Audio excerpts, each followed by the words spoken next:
Sa selebrasyong Pinoy, isa sa mga classic putahe ang lechong manok.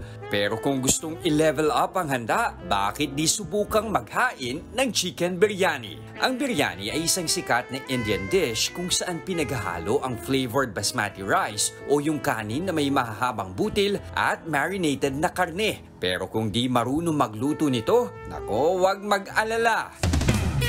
Sagot na kayo ng patok na chicken biryani ng dating OFW na si Rodora at ang kanyang asawang Lebanese na si Abed, ang Y Chicken. What's the difference between your chicken with the usual lechon manok that we have here in the Philippines? We start from the taste. Okay. More on herbs. More in herbs. Yeah. Marination overnight. Plus the juiceness inside the chicken. Dito sa kanilang kainan sa Pasig, maya't maya ang dating di lang ng mga customer, kundi lalo ng mga delivery rider. Ang kanilang punteriya, ang 300 peso whole chicken with biryani rice. Here, the taste very affordable taste.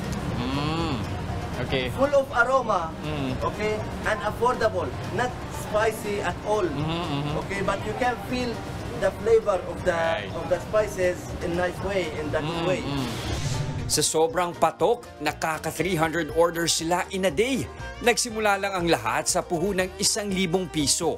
Online muna nagbenta si Rodora noong 2023 bago nakakuha ng maliit na pwesto sa tabi ng kalsada. Doon nagsimula kami ang ano nga namin, yung 8 piraso hanggang gabi, 9:30, hindi pa maubos-ubos. Why not? Pero nagbago ang lahat nang minsan silang mapuntahan ng mga vlogger. Dito na sila nagsimulang dayuhin. The best marketing, the mouth. The mouth. Okay, okay. From person to person. So when you taste and you like it, for sure you will go and you will speak about it. Right. And what's not to like sa white chicken? Ang kanilang recipe, herbs, at maging mga naglalakihang lutuan, galing lahat from Lebanon. Roughly around at the same time, 3 makina itong pinag-uusapan natin.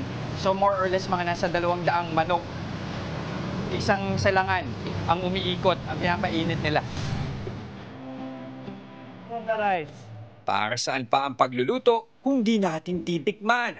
Tingnan nga natin kung mapapaway na tayo sa kanilang white chicken. Okay, let's try.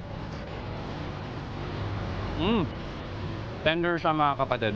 Oh, let's try it with the sauce. Yeah.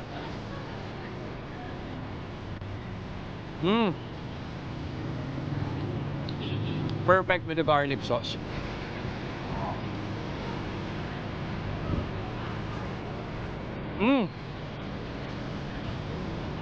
Good mix of flavors. You can finish everything in one sitting, even if you're only one person. That's why chicken. Ang pangarap ng mag-asawa para sa white chicken, maidala ito sa bawat sulok ng bansa at makapagbigay ng marami pang trabaho sa mga Pilipino. When we start the business, we not expect the huge support. So thank you, Filipino. Yes. Thank you for this country. Thank you, everyone. Thank you for the support. Thank you, kapatid. Pero ito, Thank you, kapatid. Mga kapatid, Jess De Los Santos po, huwag magpahuli sa mga umaaksyong balita at napapanahong issue sa bansa. Para sa mas malawak na balitaan, mag-subscribe at mag-follow sa social media pages ng News 5.